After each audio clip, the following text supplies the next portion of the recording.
Morning प्यारे बच्चों, मैं हूं आपके एजुकेटर पूर्णिमा और हम करेंगे वर्कशीट नंबर 27। सब्जेक्ट आपका सामाजिक विज्ञान है। कक्षा आपकी 7वीं है और डेट है 22 जनवरी। हम पढ़ रहे थे मुगल साम्राज्य के बारे में। मुगल साम्राज्य के बारे में मैंने आपको बहुत सारे जो हमारे रूलर थे, जिसे मैंने आपको बताया था कि बादशाह से याद कर लेना कि बाबर का बेटा हुमायूं, फिर अकबर का बेटा जहांगीर का शाहजहां का औरंगजेब। तो इस तरीके से आपको ये याद कर लेना है। ओके।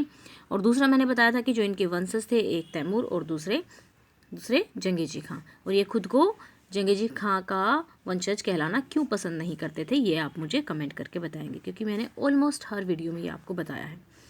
तो अब हम इनके बारे में पढ़ेंगे कि इनके पास पैसा कैसे आता था, ये किस तरीके से शासन करते थे। जो मुगल थे ना, मुगलों की जो आमदनी का जो प्रमुख साधन था, यानी कि सबसे ज़्यादा आमदनी उनको मिलती थी राजस्व से। ठीक है, जो वो कर इकट्ठा करते थे।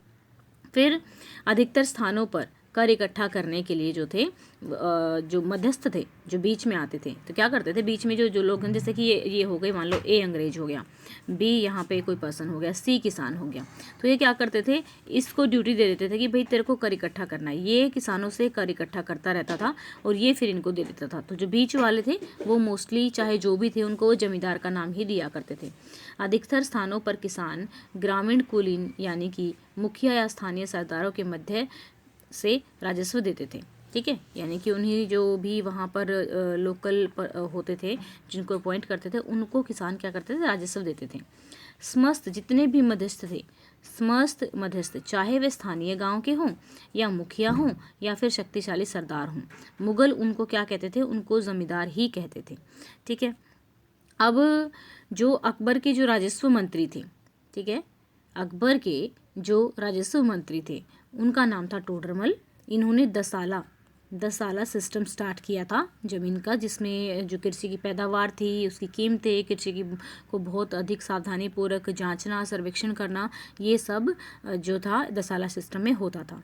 अब प्राप्त जो भी आंकड़े थे, उनके आधार पर हर एक फसल पर नकदी के रूप में कर निश्चित कर दिया जाता था कि भाई हर फसल जैसे ही आई, मान लो गेहूं की आई, तो गेहूं की फसल में ये बोल दिया जाता था कि भाई आपको इतना कर देना है, इतना कर देना ही पड़ेगा, चाहे आपकी पैदावार कितनी ही हो। ठीक है। प्रत्येक सूबे प्रांत को राजस्व मंडलों में बांटा गया था।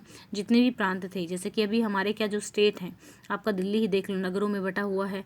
ठीक है, तो ऐसे ही जो प्रत्येक प्रांत था, उसको राजस्व मंडलों में बांटा गया था कि हाँ भाई इससे इतना कर लिया जाएगा, इतना कर लिया जाएगा। हर फसल के लिए राजस्व दर अलग सूची बनाई गई थी। राजस्व प्राप्त करने की इस व्यवस्था को जब्त कहते थे। ठीक है, जब्त कहा जाता था।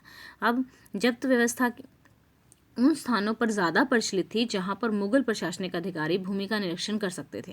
यानी कि जहां जब्त व्यवस्था कर वहां पे ज़्यादा लिया जाता, जहां पर जो भूमि थी उसका निरीक्षण किया जा सकता था, उसके हिसाब से उनका हिसाब रख सकते थे। ऐसा निरीक्षण गुजरात, बंगाल जैसे प्रांतों में संभव नहीं हो पाया। तो अगर अब आपसे पूछा जाए कि जब्त व्यवस्था कहाँ पर नहीं थी, तो आप क्या लिखेंगे, गुजरात और बंगाल में नहीं थी। ठीक है। तो यहाँ देखो, कुछ क्षेत्रों में जमींदार इतने शक्तिशाली थे कि मुगल जो प्रशासकों द्वारा शोषण किए जाने की स्थिति में विद्रोह कर सकते थे, मतलब विद्रोह कर देते थे। कभी एक ही जाति के जमींदार और किसान मुगल सत्ता के खिलाफ मिलकर विद्रोह कर देते थे। 17वीं शताब्दी के आखिर से ऐसे किसानों ने मुगल साम्राज्य के स्थायित्व को चुनौती दी थी। तो देखो, मुगलों की आमदनी का प्रमुख साधन था। पहला प्रश्न जो लिखेंगे, यहाँ से लिखेंगे ये वाला, मुगलों की आंसर नंबर 1 है, ये हमारा आंसर नंबर 1 पूरा लिख देंगे। मुगलों की आमदनी का प्रमुख साधन किसानों की उपज से मिलने वाला राजस्व था। नेक्स्ट है, मुगल साम्राज्य में जमींदार की क्या भूमिका थी। जमींदार क्या करते थे, यहाँ पे लिखेंगे जमींदार कर इकट्ठा किया करते थे।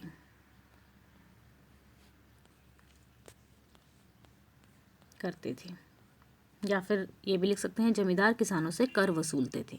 ठीक है, ये लिख देंगे जमींदार, अगर दोनों ठीक है, जो भी आपको जैसे इकट्ठा थोड़ा मुश्किल लग रहा हो, जमींदार किसानों से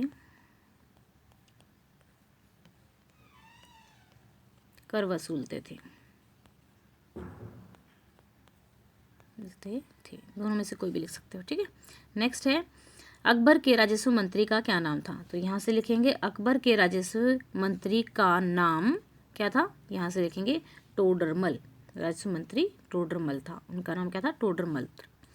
ठीक है, नेक्स्ट है आपका जब्त शब्द से आप क्या समझते हैं। जब्त शब्द से आप क्या समझते हैं, यहाँ से लिख देंगे, यहाँ से लिखेंगे राजस्व प्राप्त करने, ये इस नहीं लिखेंगे, ठीक है, इस नहीं लिखेंगे। मुगल काल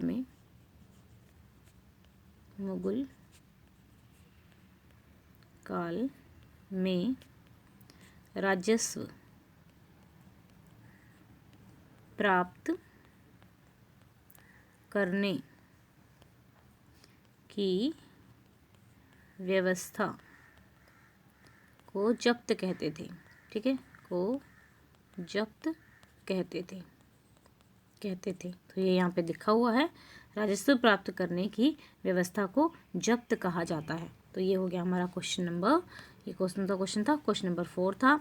जब्त व्यवस्था कहाँ अधिक प्रचलित थी, कहाँ पर ज़्यादा थी, तो आपको लिखना है क्वेश्चन नंबर 5, जब्त व्यवस्था उन स्थानों पर प्रचलित थी जहाँ पर मुगल प्रशासनिक अधिकारी भूमि का निरीक्षण कर सकते थे और सावधानीपूर्वक उनका हिसाब रख सकते थे। ठीक है, तो ये थी हमारी आज की वर्कशीट। आई होप आपको अच्छे से समझ में आ गई होगी। कोई डाउट है तो आप कमेंट करके पूछ सकते हैं।